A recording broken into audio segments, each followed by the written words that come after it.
Hello mga kabsat, maglulutang person na sayote with sardinas. Ito po yung aking ingredients.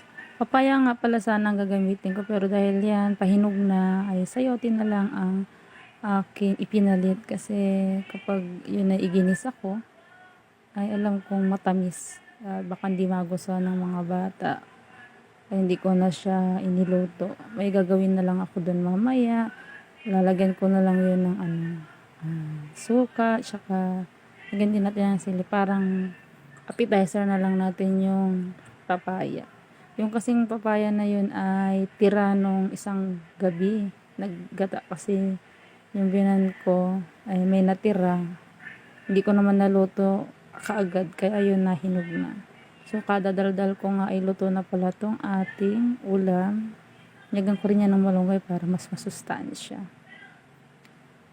So, ito na nga pala yung papaya kanina. May suka tsaka sili pampahimagas. Yan, kain tayo. Sa mga hindi pa nanananghalian dyan, sabayan nyo na kami. Thank you for watching. Love, love.